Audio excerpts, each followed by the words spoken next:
یہ جو آپ وہاں پہ محکم بن کر جاتے ہیں، یہ عربوں کے پاس عرب ختم ہو گئے ہیں کہ آپ کی ضرورت پڑتی ہے ان کو؟ یہ جو ڈیبیٹ ہوتی ہے یہ دینی موضوعات پہ نہیں ہوتی. یہ جیسے انہوں نے بتایا کہ سیاسی، معاشرتی، طبی، سائنس، ٹیکنالوجی، ان حوالوں سے یہ ہو رہی ہوتی ہے. 20 منٹ پہلے موضوع ملتا ہے اور اس میں ان کو موبائل استعمال کرنے کی اجازت نہیں ہوتی. کوئی الیکٹرانک ڈیوائس استعمال گوگل نہیں کر سکتے، کچھ نہیں کر سکتے. السلام علیکم ورحمۃ اللہ وبرکاتہ. ناظرین محترم، امید ہے آپ سب لوگ خیریت سے ہوں گے. آج کے ولاگ بہت امپورٹنٹ ہے. آج کے ولاگ جامعۃ الرشید کے شعبہ مہد الرشید العربی کے ہونہار ترین طلبہ کے نام، ان ہونہار ترین طلبہ کے نام جو اگر عرب میں جاتے ہیں تو وہاں ان کو عجمی نہیں کہا جاتا، ان کو عربیوں کی کیٹیگری میں شمار کیا جاتا ہے ان کی شاندار جاندار عربی کی وجہ سے. آج کے ولاگ آپ سے ملاقات کرانی ہے انشاءاللہ ان طلبہ کی جو مناظرات قطر یعنی قطر ڈیبیٹ کے لیے جامعۃ الرشید سے جا رہے ہیں. ہر سال تقریباً یہاں سے ٹیمیں جاتی ہیں جامعۃ الرشید سے. کتنے سالوں سے یہ ٹیمیں جا رہی ہیں یہ ساری ڈیٹیل آپ کو انشاءاللہ بتائیں گے. گزشتہ سالوں میں ان ٹیموں کی کیا پوزیشن تھی یہ بھی آپ سے انشاءاللہ اس ولاگ میں آپ یہ جان سکیں گے. مفتی رشید احمد خورشید صاحب شروع کے چنکس میں آپ نے دیکھ لیا کہ وہ اس ولاگ میں ہمارے ساتھ ہوں گے کیونکہ وہ ان طلبہ کے سرپرست ہیں. تو ان سے پوچھیں گے کہ کیا تیاریاں ہیں، موضوعات کیا کیا ہیں. میں آپ کو یقین دلاتا ہوں اگر آپ نے یہ ولاگ پورا دیکھا نا، آپ کو جامعۃ الرشید کے نظام تعلیم کی افادیت اور اس کی جامعیت پہ یقین آئے گا. یہ میرا آپ سے وعدہ ہے.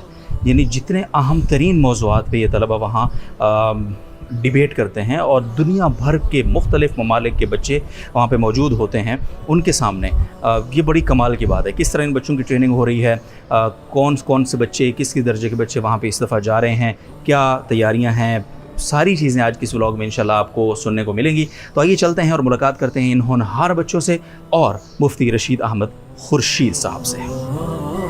السلام علیکم ورحمۃ اللہ وبرکاتہ. مفتی صاحب السلام علیکم، خیریت سے ہیں؟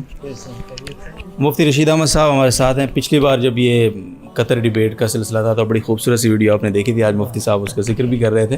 انشاءاللہ وہ اس دن بنائیں گے جس دن ان حضرات کی روانگی ہے.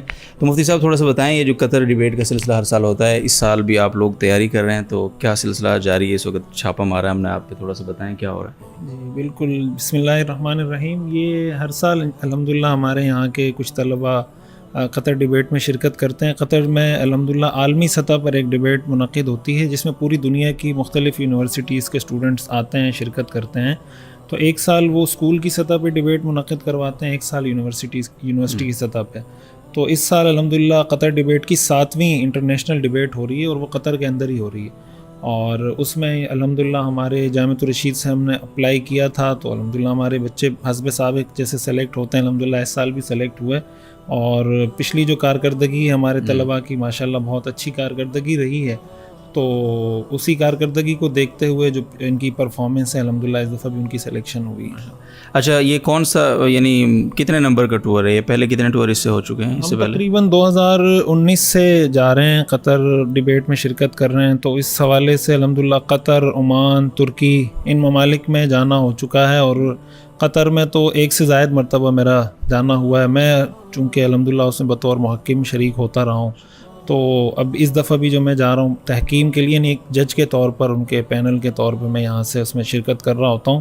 اور وہاں انہوں نے ہمیں ٹریننگز بھی دی ہیں مختلف قسم کی. ان کی ایک ایلیٹ اکیڈمی ہے ڈیبیٹرز کی، یا جو ڈیبیٹ کرنے والے ہیں ان لوگوں کی، اس کا بھی الحمدللہ اس کا جو تیسرا بیچ تھا میں اس کا رکن رہا ہوں، اس کا ممبر رہا ہوں.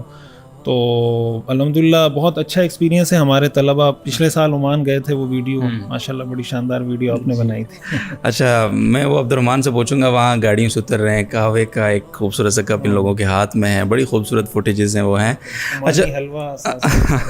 اچھا مفتی صاحب یہ بتائیں کہ یہ جو آپ وہاں پہ محکم بن کر جاتے ہیں، یہ عربوں کے پاس عرب ختم ہو گئے ہیں کہ آپ کی ضرورت پڑتی ہے ان کو؟ بس ظاہر انٹرنیشنل ڈیبیٹ ہے، تو انٹرنیشنل ڈیبیٹ کے اندر وہ یہ تو ان کی ایک ریکوائرمنٹ ہوتی ہے کہ ریپریزنٹیشن مختلف ممالک کی ہونی چاہیے. تو الحمدللہ چونکہ ہمارے طلباء بھی وہاں پارٹیسپیٹ کرتے رہے ہیں، میں اس میں ایز اے جج پارٹیسپیٹ کرتا رہا ہوں. پھر ہم مدرب کے طور پر شروع میں گیا، کوچ کے طور پر. تو وہ ان ساری چیزوں کی پرفارمنس دیکھ کر ظاہر اپنے کرائٹیریا کے مطابق لوگوں کو سلیکٹ کرتے ہیں، پھر ان کو ویزا وغیرہ جاری کرتے ہیں کہ بھائی آپ یہاں پر آئیں، تحکیم کریں. تو بس اللہ تعالیٰ کا فضل ہے، اساتذہ والدین کی دعائیں. بہت شکریہ جی، بڑی آپ کی محنت بھی ہے یقینی طور پہ. عبد الرحمن ہمارے ساتھ. یہ جو 4 حضرات یہاں پہ موجود ہیں، ان میں یہ ایک چہرہ ایسا ہے جو پچھلی بار بھی تھا، اس بار بھی ہے. یہ بندہ جو ہے نا، یہ بندہ کسی اور کو راستہ نہیں دے رہا ہے. کیا حال ہے عبد الرحمن بھائی؟ الحمدللہ خیریت ہے. آپ سنائیں. الحمدللہ. پچھلی بار کیا پوزیشن تھی اور اس بار کیا ارادے ہیں؟ پچھلی بار الحمدللہ بہت اچھا رزلٹ رہا تھا اور ایز اے ٹیم بھی وہ بہت خوش تھے ہم سے, اور جو ہے ایک جو ڈبیٹر تھا اس حوالے سے بھی ان کا بہت اچھا رسپانس تھا. استاد جی سے باقاعدہ جو وہاں کے ججمنٹ پینل تھے وہ باقاعدہ بات کرتے اور کہتے کہ آپ کی ٹیم بڑی اچھی ہے. میں جو ہے تقریباً ان میں 125-120 ڈبیٹرز میں 12ویں-13ویں نمبر پہ آیا تھا. بہت اچھا رزلٹ رہا تھا اور اس بار بھی ارادہ ہے انشاءاللہ جانا ہے, راک کرنا ہے انشاءاللہ. 2 کیٹیگریز بنائی ہوتی ہیں. ایک جو کیٹیگری ہوتی ہے جو نن عربک کیٹیگری ہوتی ہے, یعنی وہ ممالک جو عربی نہیں بولتے, تو ہم اگرچہ اصل میں تو ہیں وہ, لیکن وہ ہمیں رکھتے عربک کیٹیگری میں, کہتے ہیں نہیں بھائی آپ لوگ اس میں ٹھیک رہیں گے. چلیں جی, بہت شکریہ. اس دفعہ بھی آپ کے لیے بہت دعائیں. اور نئے ساتھیوں سے بات کرتے ہیں. ہمارے ساتھ فہیم ہے. السلام علیکم. فہیم کی پڑھ کے نظر کمزور ہو گئی ہے, پہلے چشمہ نہیں تھا فہیم کا. کیا حال ہے فہیم بھائی؟ خیریت سے آپ؟ الحمدللہ. آپ اس دفعہ پہلی بار جا رہے ہیں, کیا جذبہ ہے اور کتنی تیاری ہے اور کیا سوچا ہوا ہے کہ عبد الرحمن سے زیادہ اچھی پوزیشن لے کر آنی ہے اس بار؟ انشاءاللہ تو ہمارے جذبات تو ایسے کہ ہم ان کا اپنے زبان سے اظہار بھی نہیں کر سکتے, جو ہمارے جذبات ہمارے دلوں میں ہیں. اور جو تیاری جو ہمارے اساتذہ نے ہمیں جو طریقہ سکھایا, تو سال کے شروع سے ہمارے جو ہے معہد الرشید میں ہفتہ وار اس کے لیے ٹریننگ ورکشاپس جو ہے منعقد کی جاتی تھی. تو اس میں ہمیں جو ہے اس مناظرے کے اصول و ضوابط سکھائے جاتے تھے کہ آپ لوگوں نے یہ فن یعنی یہ مناظرہ آپ لوگوں نے کرنا کس طرح ہے. تو ظاہری بات ہے یہ مناظرہ جو ہے یہ اس کے اپنے اصول اور قواعد, تو اس اصول اور قواعد کو ہم پہلے سیکھیں, پھر اس کے بعد جو ہے ہم وہ مناظرہ کریں. تو اس طرح ہفتہ وار جو ہے ہمیں مختلف موضوعات پر ہمیں مطالعہ کرنے کا موقع بھی ملتا تھا, اور اس سے جو ہے ہمیں جو کرنٹ افیئر ہے اور جو مختلف عالمی موضوعات ہے اس میں جو ہے ہم یعنی اسے ہم مطلع ہوتے تھے. تو یہ طریقہ تھا. ہمیں جو ہے ہفتہ وار جو ہے نا ہم اس پر پھر مناظرہ بھی کرتے تھے. ہمیں ہفتہ وار جو ہے نا پھر موضوع بھی دیتے تھے, اس پر پھر باقاعدہ ٹیمنگ کی تشکیل ہوتی تھی اور ہم پھر آپس میں مناظرہ کرتے تھے. پھر اسی کے ساتھ ساتھ جو ہے معہد الرشید کی سطح پر, ادارے کی سطح پر جو ہے ایک کمپٹیشن بھی ہوتا تھا. تو اس کمپٹیشن میں بھی الحمدللہ ہم نے شرکت کی اور اس میں بھی ہم نے جو ہے جیت حاصل کی. تو اس کے بعد پھر اساتذہ جو ہے نا, اساتذہ کی ٹیم وہ باہمی مشاورت سے وہ دیکھتی ہے کہ کون سے طلباء جو ہے وہ اس قابل ہیں کہ وہ بیرون ممالک یعنی قطر میں جو ابھی عالمی مقابلہ منعقد ہونے والا ہے اس کے لیے کون ایسے اہل ہیں اور کون جو ہے قابل استعداد ہیں, تاکہ وہ وہاں پر جا کے شرکت کریں اور اپنے ملک اور اپنے علاقے کا جو ہے وہ ایک رول پیش کریں. تو اس میں جو ہے ہمارے اساتذہ نے ہمیں سلیکٹ کیا. اچھا شکریہ. اچھا اپنا تو آپ یہ میں تھوڑا سا بتا دوں کہ یہ جس مناظرات کی بات کر رہے ہیں, یہاں جامعہ میں بھی انٹرنلی ان کا آپس میں مقابلہ مناظرے کا کیا مطلب ہے مفتی صاحب سے میں پوچھتا ہوں, کیونکہ آپ لوگ مناظرے کا جو مطلب سمجھتے ہیں وہ شاید مطلب ادھر نہیں ہے, لیکن بہرحال ان کے آپس میں پہلے اچھے خاصے یہاں پہ بیٹل لگتے ہیں, اس کے بعد وہاں سے جو لوگ جیتتے ہیں انٹرنلی ان میں سے جو ون آف دا بیسٹ ہوتے ہیں ان کو پھر آگے اس قطر ڈیبیٹ کے لیے سلیکٹ کیا جاتا ہے.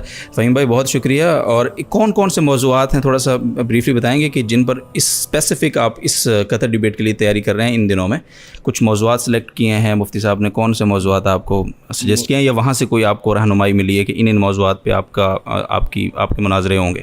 موضوعات تو مختلف ہو سکتے ہیں. موضوعات جو ہے سیاست کے متعلق بھی ہو سکتے ہیں, عالمی جو سیاست ہے, اور اس طرح آج کل کی جو ٹیکنالوجی ہے جیسے اے آئی ہے, آرٹیفیشل انٹیلیجنس, اور اس طرح آج کل جو طب کے مسائل ہیں تو اس پر بھی, جس طرح تعدیل الجینی جو جینیٹیکل چینجز کرتے ہیں, آج کل جو طبی مسائل اور جو نسلی مسائل امراض جو ہے نا جو منتقل ہوتے چلا رہے, تو اس کے لیے مثال کے طور پر اگر وہ کہتے ہیں کہ اس کے لیے جینیٹیکل جو ہے وہ ایک حل ہے, تو اس پر یہ ایز میں ایگزامپل میں آپ کو بتا رہا ہوں کہ مطلب یہ ایک پھر قضیہ پیش کر دیں کہ اس پر آپ ڈیبیٹ کریں کہ آیا یہ مفید ہے یا جو ہے نا نقصان دہ ہے. اس طرح طب کے متعلق یا پھر معاشرتی جو مسائل ہے یا جو سیاست کے متعلق جو مسائل, کوئی بھی موضوع ہو سکتا ہے. اچھا آپ اس وقت کون سے درجے میں اصلی تعلیم کہاں تک پہنچ گئی؟ میں اس وقت صف الخامس معہد الرشید میں زیر تعلیم ہوں, اور میری جو عصری تعلیم ہے وہ 3rd ایئر ابھی انشاءاللہ کمپلیٹ ہو گئی ہے, اور 4th ایئر میں انشاءاللہ. بہت شکریہ فہیم بھائی, اللہ تعالیٰ آپ کو بہت کامیاب دے. مفتی صاحب, وہ صاحب کو میں دوبارہ تھوڑی سی زحمت دوں گا. یہ جو مناظرات کا لفظ ہے, مناظرات, ہمارے ہاں جو پنجاب کے لوگ سن رہے ہوں گے وہ تو یہ سمجھ رہے ہوں گے کہ یہ مناظرہ کرنے جا رہے ہیں ادھر, تو اس کا تھوڑا سا بتا دیں یہ مناظرے کا کیا مطلب ہے, اور دوسرا یہ کہ وہاں اس کا مقصد ان کے نزدیک کیا ہوتا ہے اس طرح کے مناظرات منعقد کرنے کا, اتنے اخراجات کرنے کا, اور موضوعات کی تقسیم کیسے ہوتی ہے, اور طلباء ہوتے ہیں نا, وہ ہر موضوع کو کیسے کور کر رہے ہوتے ہیں. تو تھوڑا سا یہ بھی بتائیں کہ یہ تو بہت, جس طرح ابھی انہوں نے کچھ موضوعات بتائے تو اتنا ٹف ہیں کہ بڑا آدمی بھی ان کو مشکل سے کور کرے. بالکل یہ مناظرہ اردو والا مناظرہ نہیں ہے، سب سے پہلے یہ بات تو سمجھنی چاہیے، یہ عربی والا مناظرہ ہے جس کو ہم انگلش میں ڈیبیٹ کہتے ہیں. تو ظاہر ہے اس ڈیبیٹ کو ہم عربی میں مناظرہ کہہ رہے ہوتے ہیں تو ہو سکتا ہے وہ کسی کو غلط فہمی ہو رہی ہو.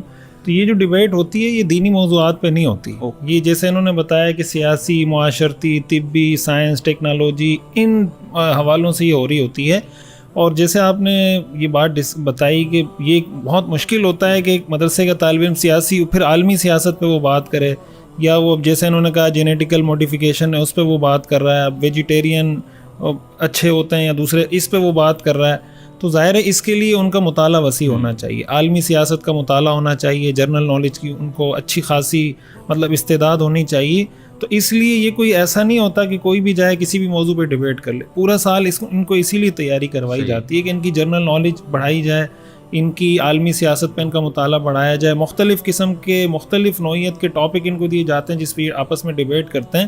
اور جو بنیادی مقصد اس کا ہے وہ یہ کہ ان کی یہ جو صلاحیت ہے، دیکھیں ڈیبیٹ ایسی چیز ہے جو زندگی میں ہر انسان کر رہا ہوتا ہے. ظاہر ہے کہ ہم بات بات پہ ایک دوسرے کے ساتھ ڈیبیٹ کر رہے ہوتے ہیں، گھر میں بہو ساس کے ساتھ بہو کے ساتھ ڈیبیٹ چل رہی ہوتی ہے، تو ہر ایک کر رہا ہوتا ہے. تو اس کے کچھ اصول ہیں کہ بھائی اگر آپ ان اصولوں کے مطابق ڈیبیٹ کریں گے تو آپ کسی کو قائل کر سکیں گے. دنیا میں ہر جگہ ظاہر موضوعات پہ ڈیبیٹ ہو رہی ہوتی ہے، اور ایک اچھے معاشرے کا مطلب پہچان اس کی یہ ہوتی ہے کہ آپ کسی بھی موضوع پہ قائل کسی کو کرنا چاہتے ہیں تو آپ اس پہ ڈیبیٹ کریں اور نتیجہ نکالیں، جو بات معقول لگے اس کو آپ ایز اے رزلٹ پیش کریں.